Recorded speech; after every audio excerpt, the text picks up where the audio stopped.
신약성경 사도행전 13장 35절로 39절까지의 말씀입니다.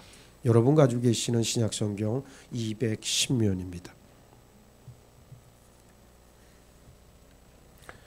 봉독합니다. 또 다른 시편에 일렀으되 주의 거룩한 자로 썩음을 당하지 않게 하시리라 하셨느니라. 다윗은 당시에 하나님의 뜻을 따라 섬기다가 잠들어 그 조상들과 함께 묻혀 썩음을 당하였으되 하나님께서 살리신 이는 썩음을 당하지 아니하였나니 그러므로 형제들아 너희가 알 것은 이 사람을 힘입어 제사함을 너희에게 전하는 이것이며 또 모세의 율법으로 너희가 의롭다 하심을 얻지 못하던 모든 일에도 이 사람을 힘입어 믿는 자마다 의롭다 하심을 얻는 이것이라. 아멘. 자, 사순절 기간에 왜 부활의 복음을 소유하자라는 제목의 말씀을 제가 전해야 될까를 여러분들이 생각을 해보시면 십자가와 부활은 뗄래야 뗄 수 없는 불가분의 관계에 있습니다. 그래서 십자가와 부활의 관계를 여러분들이 잘 알아야 되고 그리고 무엇보다도 부활의 복음을 소유해야 하기 때문에 오늘 말씀을 준비를 했습니다. 복음의 핵심은 우리 예수님의 부활입니다. 예수님은 육신을 입은 사람으로서 우리와 똑같은 인간이셨어요. 그러나 예수님이 우리와 다른 점이 있다면 예수님은 죄가 없으시다는 점과 예수님은 죽음으로부터 부활하셨다는 사실입니다.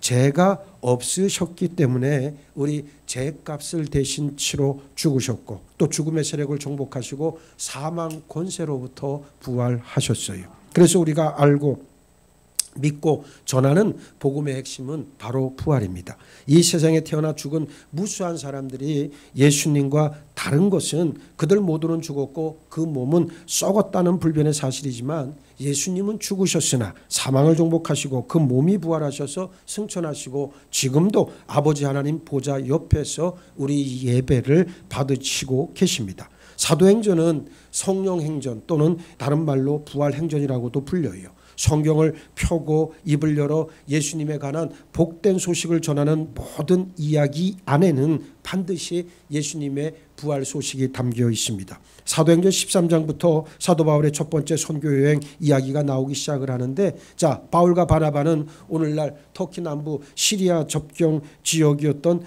그 안디옥이라고 하는 도시, 이 도시에 안디옥 교회를 세우고 1년 반 정도 함께 교회를 섬겼습니다. 하나님께서는 안디옥 교회로 하여금 바울과 바나바를 따로 세워서 복음을 전하는 선교사로 파송하도록 인도하셨어요. 그래서 바울과 바나바는 먼저 배를 타고 키프로스 섬에 도착해서 복음을 전했습니다. 그러나 그곳에서는 교회를 세우지 못했어요. 다시 배를 타고 키프로스에서 터키 남부 해안에 상륙해서 안디옥, 이고니온, 그 다음에 루스드라, 더베 같은 지역에서 복음을 전하고 교회를 세우고 교회의 장로, 오늘날로 말하면 교역자를 세웠습니다. 이 중에서 안디옥은 갈라디아 접경 피시디아 주라고 하는 곳에 속해 있었고 나머지 세 도시는 갈라디아 주에 속해 있었어요. 그래서 이 네 도시를 포함하는 지방을 성경에서는 갈라디아 지역이다라고 그렇게 부르고 있습니다. 사도행전을 계속 읽다 보면 사도 바울은 두 차례 전도 여행을 더하는 중에도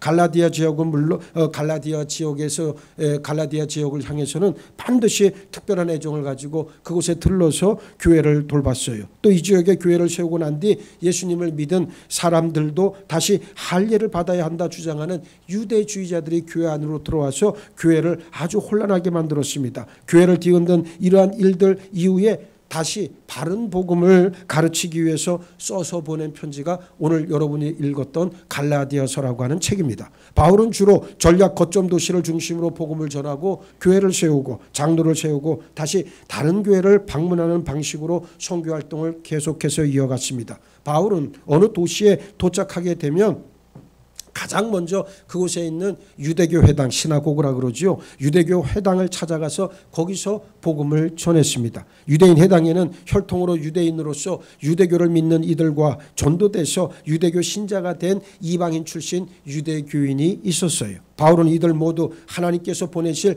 메시아를 기다리고 있었기 때문에 이들에게 예수님이 바로 그 메시아이심을 전해 그 가운데 믿는 자들을 중심으로 교회를 세워 나갔습니다. 오늘 우리가 읽은 본문도 이 피시디아주 안디옥에 있는 유대인 회당에서 복음을 전한 내용이 기록되어 있습니다. 특별히 사도 바울의 비시디아 안디옥 설교는 16절부터 41절까지 자세하게 나오는데 그중에서도 오늘 우리가 읽은 35절로 39절 말씀을 통해 깊은 은혜를 나누길 원합니다. 먼저 사도 바울은 우리 주 예수 그리스도의 부활을 증거하고 있습니다. 35절 또 다른 시편에 일렀으되 주의 거룩한 자로 썩음을 당하지 않게 하시리라 하셨느니라 그랬습니다. 사도 바울은 먼저 구약 성경에서 중요한 역사를 따라 이야기를 하다가 다윗에게 이릅니다. 그리고 하나님께서 다윗의 후손으로 메시아를 보내실 것이다 설명한 후에 예수님 이야기를 합니다. 하나님께서 메시아로 예수님을 보내셨지만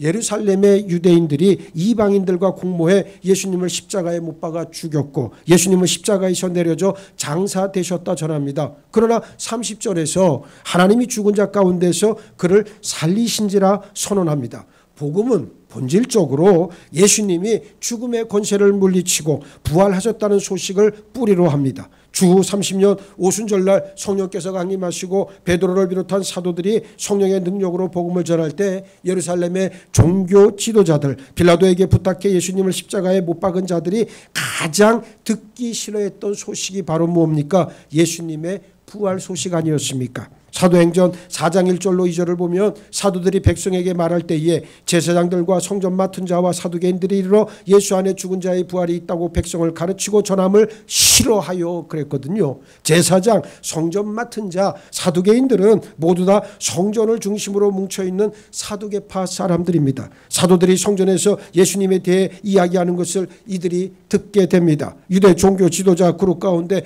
바리새인들은 그래도 부활을 믿었지만 사두개인들은 부활 자체를 믿질 않았습니다. 그런데 사도들이 백성들에게 예수 안에 죽은 자의 부활이 있다 가르쳤습니다. 사도들이 가르친 것은 사도행전 2장에 나오는 베드로가 전한 내용을 다시 가르친 것이었습니다. 그 가르침을 한마디로 요약하면 바로 예수 안에 죽은 자의 부활이 있다는 것이었어요. 이 내용을 들은 부활을 거부하는 사두개인들은 자신들이 십자가에 못 박은 예수께서 부활하셨고 더 나아가 예수님을 믿는 모든 사람 죄와 사망으로 죽은 자가 예수님을 믿으면 구원을 받아 하나님의 자녀가 될 뿐 아니라 예수님처럼 부활하게 된다는 이야기를 듣자 사두개인들은 극심한 혼란과 고통에 빠지게 되었습니다. 그래서 사두개인들은 사도들을 잡아 가두었지만 이미 전한 복음을 듣고 예수님을 따르는 제자가 된 사람이 그날 하루에만 5,000명이나 되었어요. 예수님의 부활을 믿는 사람은 자신도 예수님처럼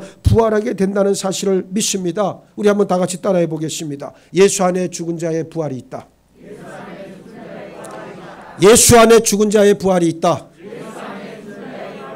할렐루야.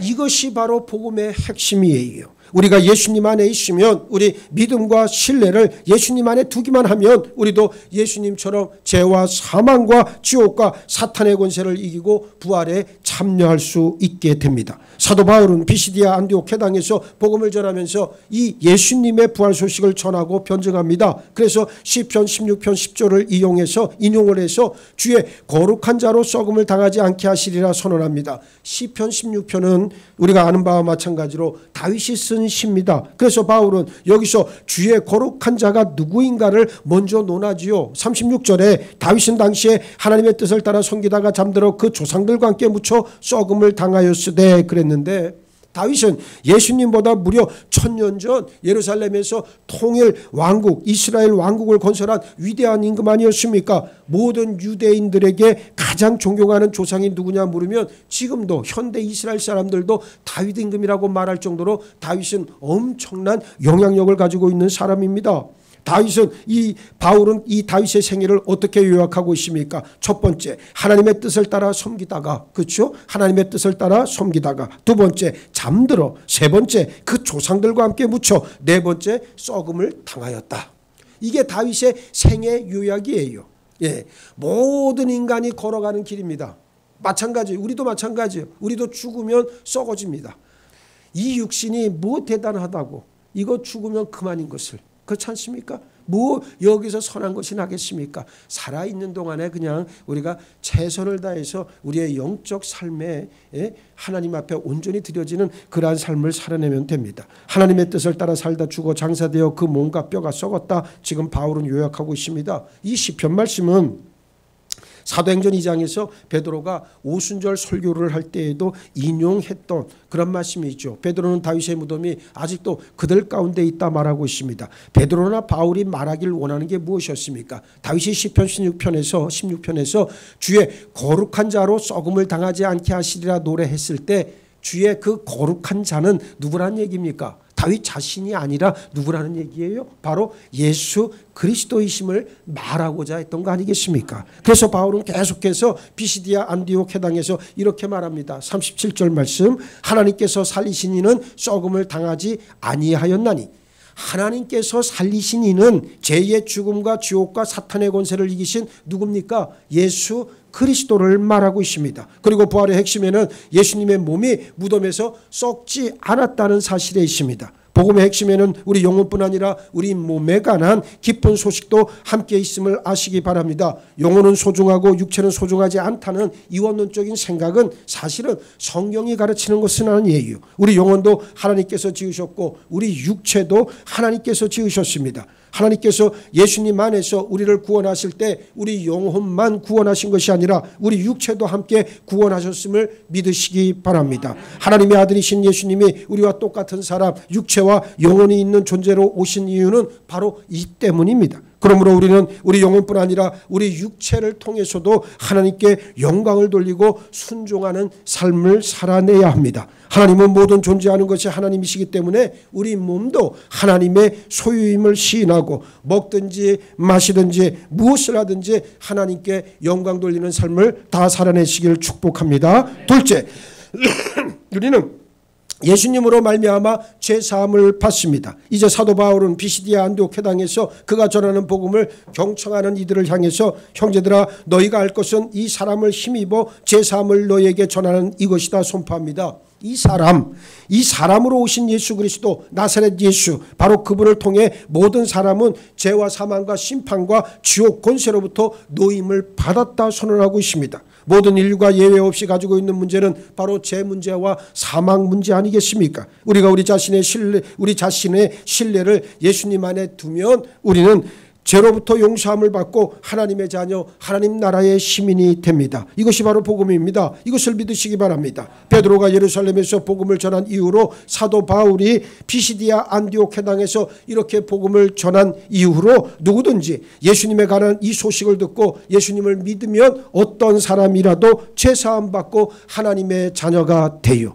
죄의 문제는 존재의 문제지 겉으로 드러난 외적 행위의 문제만은 아닙니다. 행위는 결과일 뿐입니다. 대초에 하나님은 사람을 당신 형상대로 지으셨어요. 이 말은 원래 인간은 하나님 안에서 하나님과 소통하고 교제하는 존재였음을 알려주는 그런 말씀 아닙니까? 그러나 인간의 범죄함으로 그 범죄함의 본질은 하나님을 떠나 하나님의 말씀을 줘버린 배신이었다는 사실입니다. 이후로 인간은 하나님과 소통할 수 없으면 물론 교제도 할 수조차 없게 되었고 그 끝은 참혹한 죽음이었습니다. 사망의 결과, 즉 우리가 하나님 앞에서 우리가 저지른 죄에 대한 결과, 사망의 결과가 아니죠. 제가 말을 거꾸로 했어요. 죄의 결과는 사망밖에 없다라고 하는 말입니다. 그러나 하나님은 그 모습 그대로 내버려 두지 않으시고 당신 스스로 인간의 몸을 입고 인간의 역사 안으로 깊이 들어오셔서 모든 인간이 짊어진 처음 사람의 배신의 결과물이었던 죽음의 권세를 당신 몸을 찢어 피 흘리심으로 해결하시고 누구든지 인간의 몸을 입고 오신 하나님 예수 그리스도를 믿는 이들에겐 하나님의 자녀가 되는 놀라운 은혜, 놀라운 권세를 베풀어 주셨어요. 이게 복음입니다. 다른 게 복음이 아니에요. 잘 먹고 잘 살고 이 땅에서 기름진 복을 누리자는 게 복음이 아니고 그 예수를 믿는 거예요. 그 예수를 믿는 믿음이 나를 구원할 겁니다. 이 사실은 예수님이 다시 오셔도 변하지 않는 불변의 진리라고 하는 말이에요. 오늘 여러분들에게 그와 같은 믿음의 은혜가 충만히 임하기를 바라겠습니다. 여기서 관건은 하나님을 향한 배신, 즉 죄의 문제를 어떻게 해결받고 다시 하나님께로 나아갈까의 문제인데 사도 바울은 이 해답을 명징하게 제시하고 있습니다. 바로 예수를 힘입어라고 하는 말씀이에요. 예수를 힘입는다는 말은 예수 안에서라는 그러한 뜻입니다. 누구 안에 있다는 것은 그 누구로부터 보호받고 철저하게 영향을 받는다는 의미 아니겠습니까? 성도가 예수 안에 거한다는 말은 사도 바울의 고백처럼 사나 죽으나 예수에 붙박혀 있다 또는 예수에 접붙여져 있다는 뜻입니다. 태어나면서부터 내가 어찌할 수 없는 죄의 문제는 내가 예수 안에 있을 때 모두 다 해결받습니다. 왜냐하면 사람이 되신 하나님 예수 그리스도께서 나의 모든 죄를 당신 죽으심으로 단번에 해결하셨기 때문이에요. 예수 안에 있는 것이 핵심입니다.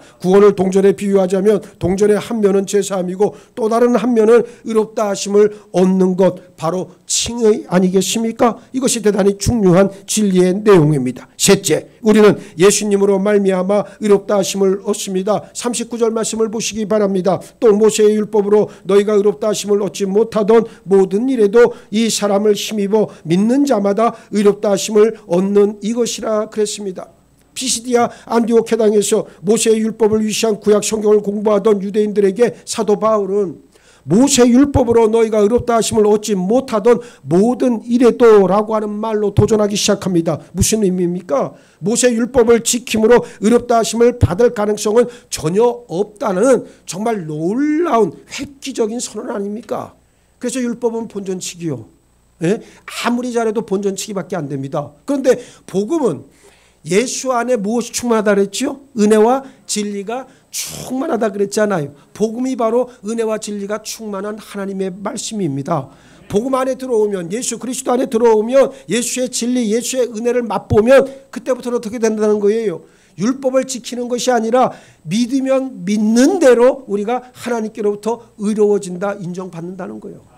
이게 얼마나 놀라운 말씀입니까? 그러니 믿음이 최고인 거예요. 믿음이 가장 중요한 덕목이 된다는. 오늘날 모든 문제는, 모든 성도의 문제, 교회의 문제는 다 뭡니까? 믿음의 문제 아닙니까? 믿음이 있고 없고, 믿음이 크고 였고, 예? 다 믿음의 문제란 말이에요. 나는 성도들을 이렇게 목회를 해보니까 그런 것 같아요. 뭐 별별 이유를 대고 핑계를 다 대지만 다 필요 없습니다. 딱 핵심은 하나, 믿음이 있는가 없는가, 그 심령 안에 하나님이 계신가 계시지 않는가, 그걸로 딱 나눠지는 거 아닙니까? 인정하시라고. 예?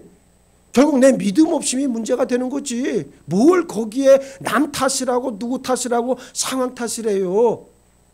아까도 말씀드렸지만 모세의 율법 634가지로 정의되어 있지만 그럴 수도 없겠지만 만약 633가지를 다 지켰다 한들 한 가지를 지키지 못했다면 전체를 지키지 못하게 된 것과 같은 결과입니다. 그래서 모세의 율법으로는 구원 얻을 수 있는 사람이 단 한 사람도 없습니다. 왜냐? 율법은 육체를 섬기는 예법이니까. 네.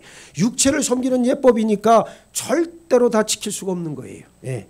모세는 분명하게 이야기합니다. 율법으로는 구원 얻을 수 있는 사람이 한 사람도 없다. 이제 모세 율법, 이게 바울의 얘기예요. 모세가 한 얘기가 아니고 모세가 받은 율법으로는 구원 얻을 수 있는 사람이 한 사람도 없다는 말입니다. 하나님께서 의롭다 하시는 기준은 사람의 기준과는 차원이 다르기 때문에 모세 율법으로 하나님께서 의롭다 하시는 기준에 만족할 만한, 충족시킬 만한 사람은 이 세상에 그 어느 누구도 없습니다. 그러면 우리는 어떻게 하나님 앞에서 의롭다 하심을 얻습니까? 사도 바울은 이 사람을 힘입어, 여기 이 사람이 누굽니까? 예수 그리스도를 말합니다.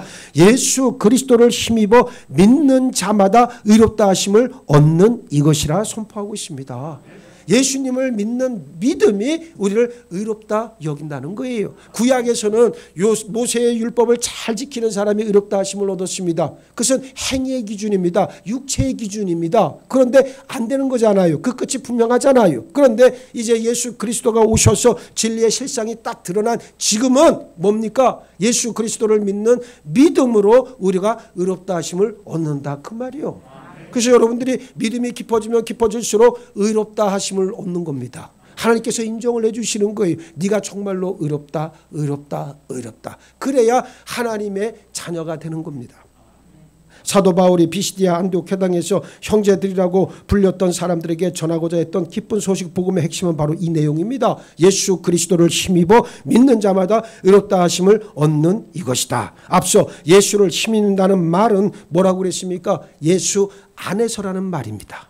여러분들이 누구 안에서 사는 게 제일 중요하냐? 그게 중요하잖아요. 예? 우리가 예수 안에서라고 하는 말은 예수를 힘입는다는 말이고 예수 안에서라고 하는 그 말 한마디에 모든 것이 다 응축이 되어져 있잖아요. 그 예수와 함께 예수로 말미암아 예수와 함께 모든 일을 감당할 때 우리는 예수 안에서라고 하는 말을 씁니다. 하나님의 자녀가 된 사람들은 예수 안에서 제사함 받고 예수 안에서 의롭다 하심을 얻습니다. 예수 안에서와 예수 밖에서는 천국과 지옥만큼의 엄청난 차이가 존재합니다. 이 설교를 듣는 여러분은 지금 어느 위치에 서 있습니까? 예수 아닙니까? 예수 밖입니까? 정말로? 아닌 것 같은데? 여러분의 기분, 마음만 그러지 말고, 감정만 그러지 말고, 여러분의 삶으로, 여러분의 행실로 여러분들이 예수 안에 들어와 있기를 바랍니다.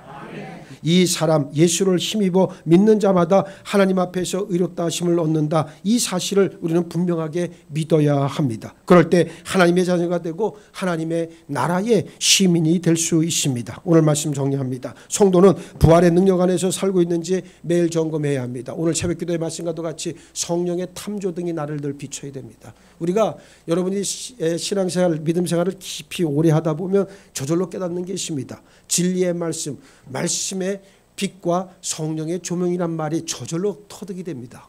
나를 들여다봐야 하나님이 보이지.